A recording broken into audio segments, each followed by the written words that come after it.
अब भाई और बहनों, दो कदम आगे और बढ़ते हैं। अब आपको सतगुरु रामपाल जी परमेश्वर जी के छोटे कलयुगी भाई महेंद्र का इंटरव्यू। हालांकि महेंद्र का इंटरव्यू 15-20 मिनट का है, लेकिन आज मैंने पूरा इंटरव्यू नहीं लिया है। कभी किसी दिन परमात्मा यदि मौका देंगे तो मैं इसी प्रकार से आपको महेंद्र जी का पूरा 20 मिनट का इंटरव्यू लाइव आकर समझाऊंगा। और महेंद्र जी का इंटरव्यू बहुत ही ज़्यादा विशेष है। हालांकि महेंद्र जी की वर्तमान में भी आंखें बंद हैं, और जिस समय उन्होंने सन 2013 में इंटरव्यू दिया था उस समय भी उनकी आंखें पूरी तरह से बंद थी। लेकिन आप और हमारी आंखें परमात्मा खोल देंगे यदि जरा सी भी बंद होंगी तो। खुद उन्हीं के मुख से आपको कहलवा देंगे कि सतगुरु रामपाल जी पूर्ण ब्रह्म परमात्मा है, परमेश्वर है। अब आपको मैं महेंद्र जी का एक 2 मिनट का इंटरव्यू सुनाता हूं, 2 मिनट का। यह घटना है सन 1992 की, जिस समय महेंद्र जी ने नाम उपदेश नहीं लिया था। ये हरियाणा पुलिस महकमे में नौकरी करते थे, रोहतक एसपी के ड्राइवर थे। और संत रामपाल जी ने अपने छोटे भाई महेंद्र को समझाने का बहुत प्रयास किया। जिस समय महेंद्र की ड्यूटी भी रोहतक में थी और सतगुरु रामपाल जी की ड्यूटी यानी उनकी पोस्टिंग भी रोहतक में थी, तो गुरुदेव भगवान लंच टाइम में महेंद्र के पास में चले जाया करते थे, उनको समझाने का प्रयास करते थे कि भाई नाम ले ले, भक्ति कर ले। लेकिन महेंद्र को जरा भी असर नहीं होता था, ड्रिंक व्रिंक ज्यादा करता था। और एक दिन तो सतगुरु रामपाल जी को महेंद्र ने साफ साफ कह दिया, जी मुझे परेशान करने मत आया करो, कोई भक्ति वक्ति नहीं है, अपने बच्चों का पालन पोषण करो, यही सबसे बड़ी भक्ति है। उसके बाद संत रामपाल जी ने धीरे धीरे जाना बंद कर दिया उसकी अरुचि देखकर। क्योंकि परमात्मा कहते हैं ज्ञान का गांव का तो चमका सा होता है। जो परमेश्वर की अच्छी आत्मा होती है वो तो एक झटके में समझ जाती है, बाकी तो फिर वो चिकने घड़े हो जाते हैं, फिर उनको कितना ही समझाओ कोई असर नहीं पड़ता। तो महेंद्र जिक्र कर रहा है कि सन 1992 में फिर मेरे जीवन में एक ऐसी घटना घटी कि मैं डीआईजी को पुलिस ट्रेनिंग सेंटर मधुबनी में लेके गया। और वहां पर फिर मुझे एक सौपन आया। मैंने क्या सौपन देखा अब महेंद्र जी के मुख से हम सुनेंगे। और जब पॉइंट आएगा, जो पॉइंट सतगुरु रामपाल जी को पूर्ण ब्रह्म परमात्मा साबित करेगा खुद उनके छोटे कलयुगी भाई के मुख से, फिर आप जी का विश्वास बढ़ेगा। दास उस पर विश्लेषण करके बताएगा। फिलहाल आप महेंद्र जी के मुख से सुनिए वो क्या कह रहे हैं। एक बार नहीं, सैकड़ों बार ये दादा गुरुदेव जी ने बोला है। फिर मेरे जीवन में एक ऐसी घटना घटी, 1992 की बात है, कि मैं एक डीआईजी को लेकर के मधुबन गया हुआ था पुलिस ट्रेनिंग सेंटर के अंदर। रात को वहाँ ठहरे, मैं सुबह सोकर उठा तो मैंने देखा, मैं चारपाई पर लेटा हुआ, मेरी आंखें खुल गई। तो लेटे लेटे मैं क्या देख रहा हूं कि मेरे पैरों की तरफ उस मकान यानी कमरे में 2 खिड़कियां थी। एक खिड़की में महाराज जी कम से कम 8-10 फीट ऊपर आसमान में बैठे हैं। वो सीन मुझे आज तक याद है। काले रंग के चश्मे लगा रखे थे, लाइनिंग वाला शर्ट, काली पैंट, और ऐसे बैठे हैं जैसे पद्म आसन होता है, हाथ जोड़कर। तो संत रामपाल जी की तरफ 2 पैर दिखाई दे रहे हैं, घुटने से नीचे बिल्कुल लाल रंग के, जैसे सूर्य सुबह निकलता है। तो मैं देख कर डर गया। मैंने अपनी घड़ी देखी, उस द्वार पे एक घड़ी लगी हुई थी, उसको देखा भी 7 बज गए हैं। दूसरी खिड़की से देखा तो शहतूत का पेड़ है, चिड़िया बैठी हैं। लेकिन मैं ये सीन क्या देख रहा हूँ, कम से कम 5 मिनट मैंने सीन को देखा। तो मैं डर गया कि मैंने समझा कि भी कहीं गुरुजी मर गए हैं, उनकी आत्मा मुझे मिलने के लिए आ रही है। उस समय फ़ोन भी नहीं थे, मैं डीआईजी को बोल भी नहीं सकता था कि मेरा भाई मर गए हैं। तो मैं बहुत चिंतित हो गया। हम 1 बजे मधुबन से रोहतक के लिए चले, हम लोग 3 बजे वहाँ पहुँच गए। मैं गाड़ी खड़ी करके सीधा मकान पे गया, गुरुजी के मकान के ऊपर। तो जाके मैंने देखा गुरुजी ठीक ठाक मिले, मन में शांति हुई। तो गुरुजी ने पूछा भी कैसे आना हुआ आज दिन में, कैसे टाइम मिल गया। तो मैंने घटना के बारे में बताया। मैंने कहा जी मैंने तो ऐसे ऐसे एक घटना देखी सुबह सुबह, मैं डर गया कहीं आप मर ना गए हो। तो महाराज जी ने कहा कि मेरे स्वरूप में कबीर परमेश्वर आए थे और अब आपको भक्ति मिल जाएगी। तो मैंने कहा जी मैं तो ड्रिंक्स वगैरह कर लेता हूँ, वो छूटती नहीं भक्ति।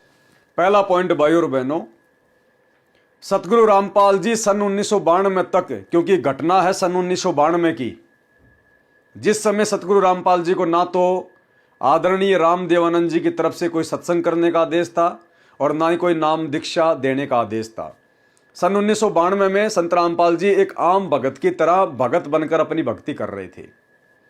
तो महेंद्र ने जब यह घटना देखी और गुरुदेव के पास गए उनके मकान पर और जाकर सारी बात बताई, तो सतगुरु रामपाल जी क्या कह रहे हैं कि अब आपको भक्ति मिल जाएगी, क्योंकि मेरे रूप में आपको कबीर परमेश्वर ने दर्शन दिए हैं। अब उस समय तो सतगुरु रामपाल जी भगत थे और उनके गुरु थे आदरणीय रामदेवानंद जी। तो यदि कोई अन्य कबीर भगवान है तो वो तो भगत के गुरु के रूप में दर्शन देगा ना। जैसे हमारे गुरुदेव कहते हैं, बच्चों जब तुम त्रिकुटी पर जाओगे तो परमात्मा तुम्हें मेरे रूप में दर्शन देगा, मेरे रूप में तुम्हें परमात्मा मिलेगा। तो अगर संत रामपाल जी मात्र एक भगत होते, एक आम इंसान होते, तो 1992 में जिस समय ना उनको सत्संग करने का आदेश था, ना नाम दीक्षा देने का आदेश था, केवल एक भगत थे आम भक्तों की तरह, फिर वो भला इतनी बड़ी बात कैसे बोल सकते हैं कि महेंद्र तेरे को मेरे रूप में कबीर जी ने दर्शन दिए हैं और अब तुझे भक्ति मिल जाएगी। पहला पॉइंट स्पष्ट होता है कि सतगुरु रामपाल जी खुद ही कबीर भगवान हैं और महेंद्र को भक्ति से जोड़ने के लिए यह सारी लीला खुद गुरुदेव भगवान ने की। इसके बाद में महेंद्र क्या कह रहा है, बहुत ही ज्यादा महत्वपूर्ण पॉइंट है जो गुरुदेव को कबीर भगवान साबित करेगा। तो जब गुरुदेव ने कहा कि अब तुझे भक्ति मिल जाएगी, तो महेंद्र ने कहा जी मैं तो ड्रिंक कर लेता हूं, शराब पीता हूं, मैं कैसे भक्ति करूंगा। तो गुरुदेव भगवान ने क्या कहा, ध्यान से सुनिए भाई और बहनों। आप मरना गए हो, तो महाराज जी ने कहा कि मेरे स्वरूप में कबीर परमेश्वर आए थे और अब आपको भक्ति मिल जाएगी। तो मैंने कहा जी मैं तो ड्रिंक्स वगैरह कर लेता हूँ, वो छूटती नहीं, भक्ति कैसे करूँगा। तो गुरु जी ने कहा जा आज के बाद नहीं पिएगा। तो उनके एक शब्द से ऐसी दीवार खड़ी हो गई कि आज कब की बात है, ये कब की बात बता रहे हैं महेंद्र जी, ध्यान से सुनना। आज 1992 की बात है, आज 2013 हो गया, यानी लगभग 1992 की बात है, 1992 की बात है और 2013 में महेंद्र इंटरव्यू दे रहा है। तो महेंद्र कह रहा है कि 1992 की बात है और आज 2013 है, लगभग 19-20 वर्ष हो गए, आज तक मैंने शराब को छुआ भी नहीं। एक बार फिर से सुन लीजिए, घटना कब की है, घटना कब की है और गुरुदेव ने महेंद्र को क्या आशीर्वाद दिया। ध्यान से सुनना, क्या कहा गुरुदेव ने। जब महेंद्र ने कहा जी मैं तो शराब वगैरह पी लेता हूं, ड्रिंक कर लेता हूं, भक्ति कैसे करूंगा, तो सन 1992 में सतगुरु रामपाल जी भगवान ने कहा महेंद्र को कि जा आज के बाद नहीं पिएगा। यानी संत रामपाल जी ने महेंद्र को एक वचन में बांध दिया, आशीर्वाद दे दिया कि जा आज के बाद दारू नहीं पिएगा। अब यह बात कौन बोल सकता है, एक भगत को तो सिद्धियां प्रयोग करने का अधिकार है ही नहीं। एक भगत किसी दूसरे को आशीर्वाद दे, ये कबीर परमात्मा के मार्ग में एक भगत के लिए आदेश नहीं है। लेकिन संत रामपाल जी भगत नहीं है, खुद कबीर भगवान है, इसलिए आदेश दे दिया। और कब दिया, 1992 में। 1992 में ना संत रामपाल जी कोई सत्संग करते थे, ना कोई नाम दीक्षा दिया करते थे, केवल भगत बनकर भक्ति कर रहे थे। तो भला एक भगत कबीर परमात्मा के भक्ति मार्ग के नियम अनुसार किसी अपने दूसरे गुरु भाई को यह कैसे कह सकता है कि जा आज के बाद नहीं पिएगा। अरे कोई ये सोचे भाई ये घटना 1994 की होगी, उसके बाद की होगी, संत रामपाल जी को उस समय नाम देने का अधिकार मिल गया था, महेंद्र ने नाम ले लिया था। ये 1992 की बात है, 1992 की, जिस समय संत रामपाल जी केवल एक भगत बनकर भक्ति कर रहे थे। तो भगत किसी अपने दूसरे गुरु भाई को, क्योंकि महेंद्र उस समय संत रामपाल जी का गुरु भाई था, तो भला संत रामपाल जी अपने गुरु भाई को कैसे कहेंगे कि जा आज के बाद नहीं पिएगा, और ये कह रहा उसके बाद मैंने नहीं पी। तो भाई और बहनों, संत रामपाल जी कौन है, स्वयं कबीर परमात्मा है, कोई आम व्यक्ति नहीं है, आम भगत नहीं है। ये महेंद्र के इंटरव्यू से साबित होता है, ध्यान से सुनिएगा। और अब आपको भक्ति मिल जाएगी। तो मैंने कहा जी मैं तो ड्रिंक्स वगैरह कर लेता हूँ, वो छूटती नहीं, भक्ति कैसे करूँगा। तो गुरु जी ने कहा जा आज के बाद नहीं पिएगा। तो उनके एक शब्द से ऐसी दीवार खड़ी हो गई कि आज 1992 की बात है, आज 2013 हो गया, यानी लगभग 21 वर्ष हो गए। वो आज तक मैंने शराब को छुआ तक नहीं है। तो भाई और बहनों, पूरी तरह से ये क्लियर हो जाता है, साबित हो जाता है, ये प्रत्यक्ष दृष्टा है जो बता रहा है, संत रामपाल जी का छोटा भाई है। आप जी झूठ भी नहीं मान सकते इनकी बात को।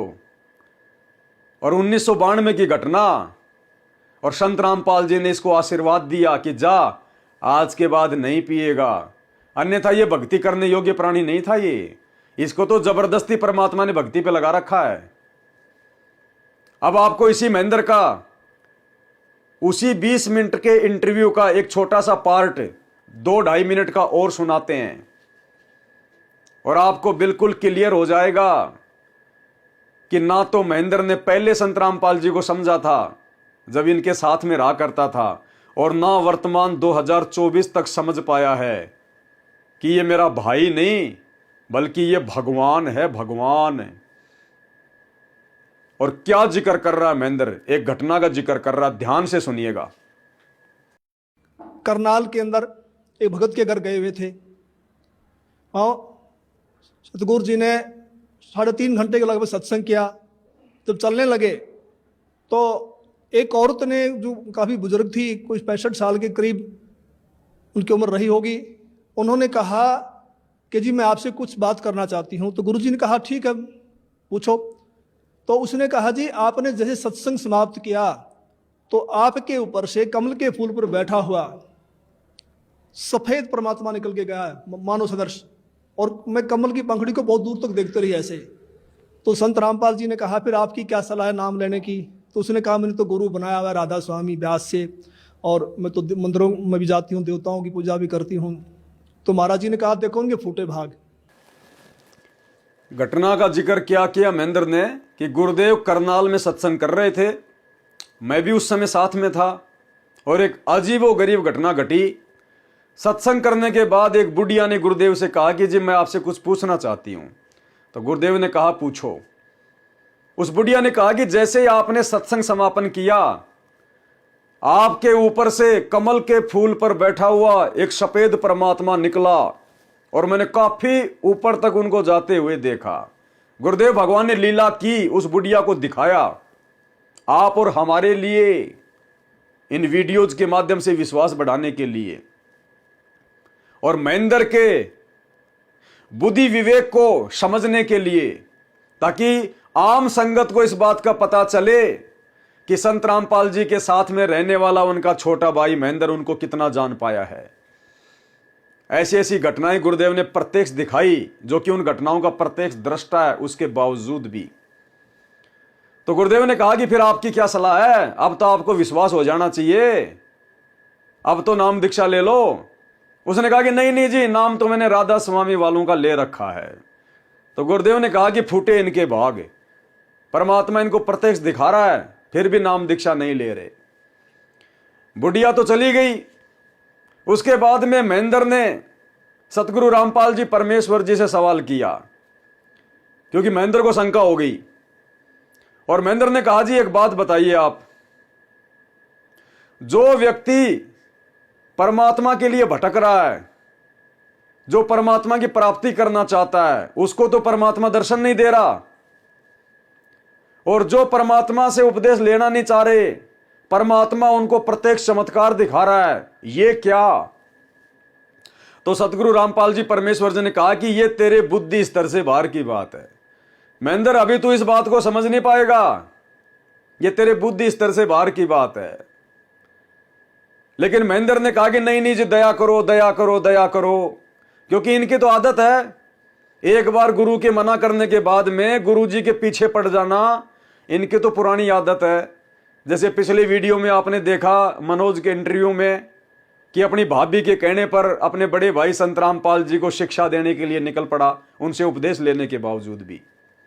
तो महेंद्र ने कहा जी नहीं नहीं जी, दया करो दया करो दया करो। तो आगे गुरुदेव ने क्या कहा, ध्यान से देखिएगा।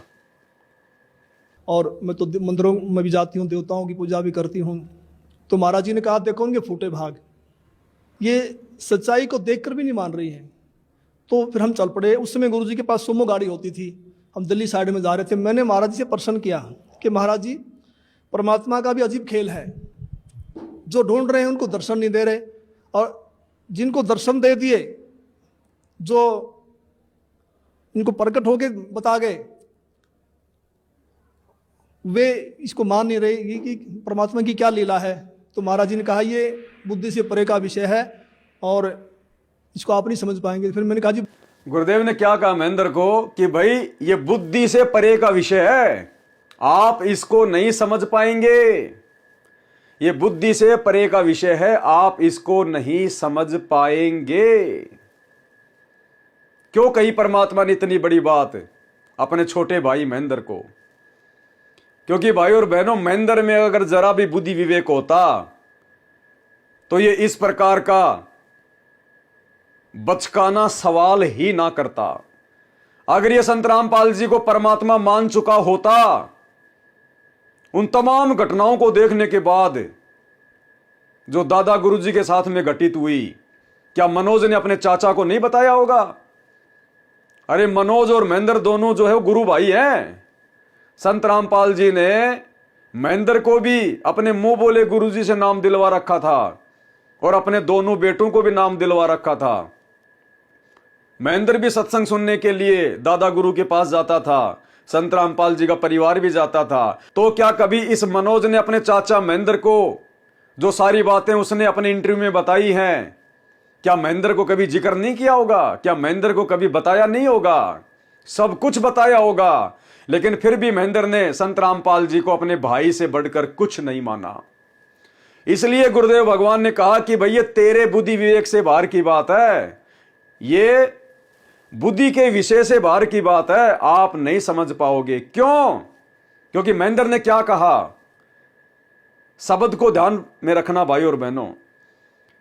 जब उस बुढ़िया को वो सब कुछ घटना दिखाई दी, गुरुदेव के ऊपर से कमल के फूल पर एक तेजोमय शरीर जाता हुआ परमात्मा दिखाई दिया, तो महेंद्र ने संत रामपाल जी से सवाल किया कि जी बड़ा अजीबो गरीब खेल है परमात्मा का, जो परमात्मा को ढूंढ रहे हैं उनको तो दर्शन नहीं दे रहा।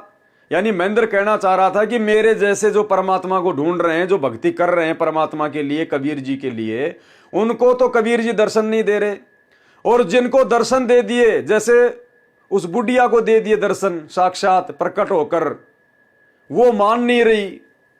तो ये क्या खेल है? तो गुरुदेव ने कहा कि ये बुद्धि से परे का विषय है। क्यों कहा गुरुदेव ने? अगर महेंद्र में विवेक होता तो महेंद्र ये बात बोलता ही नहीं। क्योंकि संत रामपाल जी खुद ही तो कबीर भगवान है, खुद ही तो कबीर परमात्मा है। और संत रामपाल जी को महेंद्र कबीर भगवान मान नहीं रहा था, तभी तो कह रहा था कि जो परमात्मा को ढूंढ रहे हैं उनको तो परमात्मा दर्शन नहीं देते। अरे तो फिर संत रामपाल जी कौन थे? दिन रात तो भाई आप उनके दर्शन कर रहे थे, बचपन से आप कबीर भगवान के दर्शन कर रहे हो, आपके भाई के रूप में आए हुए हैं परमात्मा। जिस समय आप सवाल कर रहे थे, जिससे सवाल कर रहे थे, वो खुद ही तो कबीर भगवान था। और कौन से कबीर भगवान को देखना चाहते थे, दर्शन करना चाहते थे? तो संत रामपाल जी तो अंतर्यामी है, समझ गए कि अब इसको मैं कैसे समझाऊं कि मैं परमात्मा हूं। ये कह दूंगा तो भी नहीं मानेगा ये, और इसका भाग्य इतना अच्छा नहीं है कि परमात्मा इसको दर्शन दे। इसको तो जबरदस्ती भक्ति पे लगाया हुआ है। इसलिए सतगुरु रामपाल जी ने कहा कि भाई ये बुद्धि से परे का विषय है, यानी ये तेरी बुद्धि में बात नहीं आएगी अगर मैं समझाऊंगा तो भी। यानी गुरु ने मना कर दिया जवाब देने से, उसके बावजूद भी कह रहा जी दया करो दया करो दया करो। ये होता है गुरु को मानुष मानना। जब मना कर दिया गुरु ने तो फाइनल जो आज्ञा हो जाए, चुपचाप ठीक है जी, जैसी आपकी आज्ञा। लेकिन फिर भी कहा जी दया करो दया करो दया करो। फिर गुरुदेव ने आगे क्या कहा, उसके बाद भी महेंद्र नहीं समझ पाया कि मेरा भाई परमात्मा है, मेरा भाई खुद ही कबीर भगवान है। फिर भी नहीं समझ पाया, फूटे भाग इसके। आगे क्या कहा फिर परमात्मा ने? महेंद्र के सवाल का जवाब देते हुए फिर सतगुरु रामपाल जी ने क्या कहा? तो मान नहीं रही कि परमात्मा की क्या लीला है। तो महाराज जी ने कहा ये बुद्धि से परे का विषय है और इसको आप नहीं समझ पाएंगे। फिर मैंने कहा जी बताओ, दया करो। संत रामपाल जी ने बताया कि ये औरत 600 वर्ष पहले जब कबीर परमेश्वर आए थे उनकी शिष्या थी। इन्होंने लगभग 5-6 महीने भक्ति की, फिर इन्होंने नाम छोड़ दिए। उसी प्रथम मंत्र के प्रभाव से इसको मानुश्री मिलते आ रहे हैं, भक्ति में रुचि है। अब ये समझ रही है कि जो मेरे को छोटा मोटा लाभ मिल रहा है ये देव देवता या मेरा पुराना गुरु दे रहा है जो उन्होंने बनाया हुआ है, तो डर के मारे नहीं छोड़ना पा रही। तो मैंने फिर प्रश्न किया कि महाराज जी मैंने तो ये पूछा है कि इनको दर्शन क्यों दिए। तो गुरु जी ने कहा, संत रामपाल जी बोले कि परमात्मा किसी की उधार नहीं रखता। ये कल को मरेगी, नरक में जाएगी, वहाँ उसको बड़ा कष्ट होगा। जब आत्मा रोती है तो परमात्मा को आना पड़ता है, मन के नहीं सुनता परमात्मा। तो फिर ये आत्मा वहाँ सवाल करती है कि जी आपकी भक्ति का हमें ज्ञान नहीं था, हमने भक्ति तो बहुत की। तो वहाँ परमात्मा ये सीनरी दिखाएंगे, ये सारी फिल्म दिखाएंगे कि 3-3.5 घंटे मैंने सत्संग सुनाया, आप क्या भक्ति कर रहे हो, इसका क्या लाभ है, मेरी भक्ति क्या है, और जाते समय दर्शन दे दिए। तो परमात्मा ने अपने सिर से भार उतार दिया। पर ये आत्मा बोल नहीं पाएगी, चुप हो जाएगी। तो मेरा भगत समाज से यही बार बार निवेदन है। इसी प्रकार भाई और बहनों, महेंद्र को समझाने में परमात्मा ने प्रत्यक्ष लीलाएं दिखा दिखा के कोई कमी नहीं छोड़ी। अब जब धर्मराज के दरबार में आमना सामना होगा तो ये महेंद्र बोल नहीं पाएगा। फिर क्या कहा परमात्मा ने, इसके सवाल का क्या जवाब दिया। जब महेंद्र ने कहा ना कि जी हमारे जैसे जो परमात्मा को ढूंढ रहे हैं उनको तो दर्शन नहीं दे रहे परमात्मा, और जिनको दर्शन दे दिए वो उनको परमात्मा नहीं मान रहे, तो गुरुदेव ने क्या जवाब दिया। गुरुदेव ने कहा कि ये जो औरत है ये 650 साल पहले कबीर परमात्मा की शिष्या थी और इसने लगभग 5-6 साल भक्ति करी, उसके बाद भक्ति छोड़ दी। अब उसके बाद भी महेंद्र नहीं समझ पाया कि मेरा गुरु कौन है, मेरा भाई कौन है। अरे वो बुढ़िया 650 साल पहले कबीर जी की भगत थी, कौन से शास्त्र में लिखा हुआ है, कौन से कबीर सागर में लिखा हुआ है। और उस औरत ने उस समय मात्र 5-6 महीने भक्ति करी फिर छोड़ दी, कौन से शास्त्र में लिखा है, जो सतगुरु रामपाल जी उस समय महेंद्र जी को बता रहे थे। तो महेंद्र को उसी समय बात को पकड़ लेना चाहिए था कि ये बातें 650 साल पहले की ये बातें और इस औरत के बारे में कौन बता सकता है। वही बता सकता है जो उस समय इस औरत का गुरु था, वही बता सकता है जो खुद कबीर भगवान है। नहीं, आम इंसान को तो 3 दिन पहले हमने कौन सी सब्जी खाई थी वो भी याद नहीं है।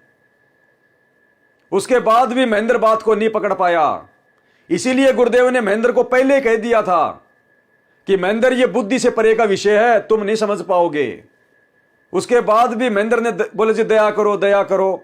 फिर गुरुदेव ने समझाया कि 650 साल पहले ये औरत जब कबीर जी आए थे उनकी शिष्या थी और इसने मात्र 5-6 महीने भक्ति करी और छोड़ दी। फिर भी महेंद्र नहीं समझ पाया कि ये बातें कौन बता सकता है। ये मेरा भाई नहीं है, ये कबीर भगवान है, कबीर भगवान। फिर महेंद्र ने सवाल किया कि जी मैं ये नहीं पूछ रहा, मैं तो ये पूछ रहा हूं इसको भगवान ने दर्शन क्यों दिए, इसको भगवान ने दर्शन क्यों दिए। तो गुरुदेव ने कहा कि भगवान किसी की उधार नहीं रखता। कल को जब ये बुढ़िया धर्मराज के दरबार में जाके खड़ी होगी और वहां पर जब इसका हिसाब किताब होगा कि परमात्मा धरती पर आया हुआ था, तेरे को मिला था, समझाया था, तूने भक्ति क्यों नहीं ली, वहां पर ये बुढ़िया कोई बहानेबाजी नहीं बना सकती। कबीर परमात्मा को कोई भी उलाना नहीं दे सकता। ठीक इसी प्रकार फिर परमात्मा ने महेंद्र को और संकेत कर दिया, लेकिन वो भी नहीं समझ पाया।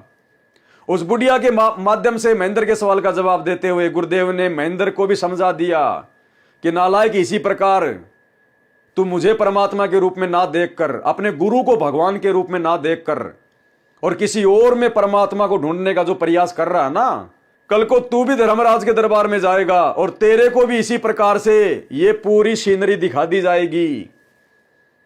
उस समय तू क्या जवाब देगा?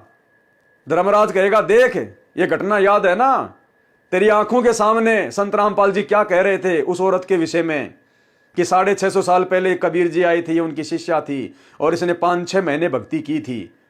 ये बातें कहां लिखी हुई थी, कौन से शास्त्र में लिखी हुई थी? एक आत्मा के विषय में, उसके पुनर्जन्मों की बातें कौन बता सकता था? तूने पहचाना क्यों नहीं? गुरु संकेत ही करेगा। तूने संकेत को क्यों नहीं पकड़ा? तेरे सामने भगवान खड़ा था, कबीर खड़ा था, तू आंखें बंद करके क्यों खड़ा था? तो उस समय उस बुढ़िया की तरह महेंद्र भी कोई जवाब नहीं दे पाएगा। तो भाइयों और बहनों, देखो कैसी कैसी अद्भुत घटनाएं। प्रत्यक्ष दृष्टा गुरुदेव का परिवार, फिर भी इन लोगों की आंखें नहीं खुल रही, आज भी नहीं खुल रही इनकी आंखें। ये तो आप और हमारी खुली हुई आंखों को और ज्यादा खोलने के लिए परमात्मा इस प्रकार से दया कर रहे हैं। तो भाइयों और बहनों, कितने प्रत्यक्ष प्रमाण हैं। अब बताइए क्या कसर रह गई, क्या कमी रह गई?